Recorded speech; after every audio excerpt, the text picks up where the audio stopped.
یہاں پر ایک بات میں کرنا چاہتا ہوں جی،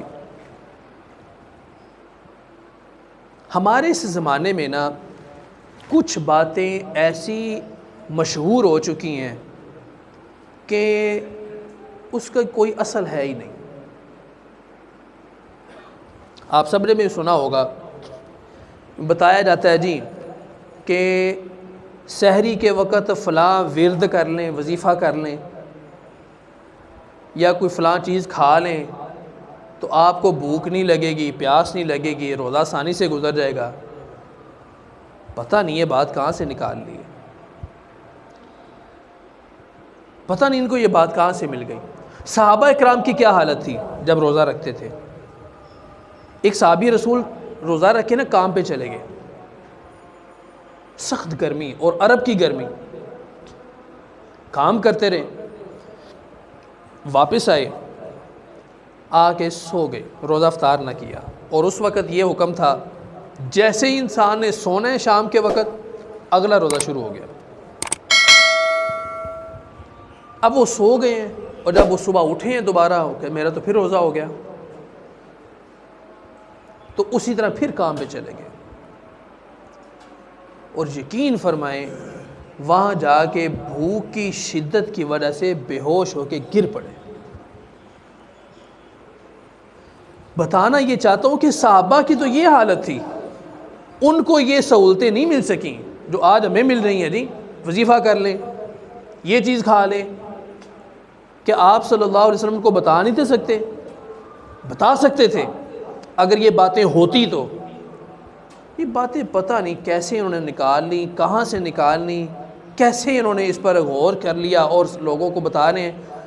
حضرت اگر روزے کے اندر بھوک نہیں لگ رہی، پیاس نہیں لگ رہی، فائدہ کیا ہے جی؟ کیا فائدہ پھر روزے کا؟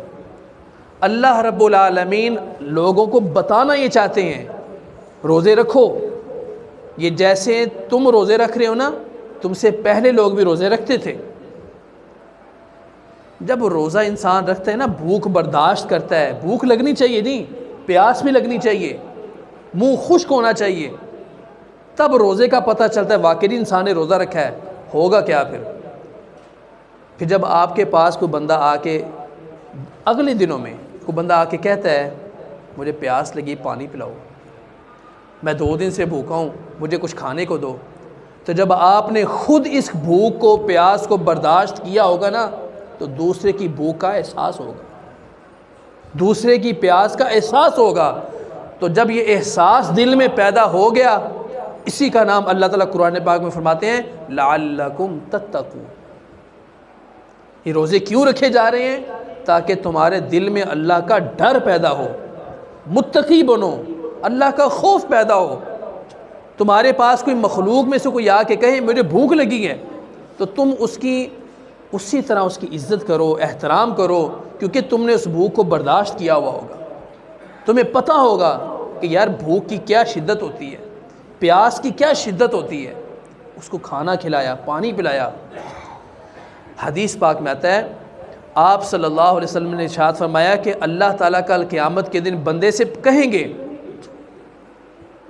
میں بھوکا تھا تو انہیں مجھے کھانا نہیں کھلایا۔ یہ حدیث بڑے غور سے سننے والی ہے۔ میں بھوکا تھا تم نے مجھے کھانا نہیں کھلایا، میں پیاسا تھا تم نے مجھے پانی نہیں پلایا، میرے پاس کپڑے نہیں تھے تم نے مجھے کپڑے نہیں پہنائے، میں بیمار تھا تم میری عیادت کے لیے نہیں آئے۔ بندہ کہے گا یا اللہ، آپ اور بھوک اور پیاس، آپ اور بیماری اور کپڑے، یہ کیا بات؟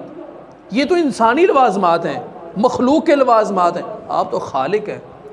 اللہ تعالیٰ فرمائیں گے میرا بندہ تیرے پاس آیا تھا، اس نے سوال کیا تھا مجھے بھوک لگی ہے، تم نے کھانا نہیں اس کو کھلایا۔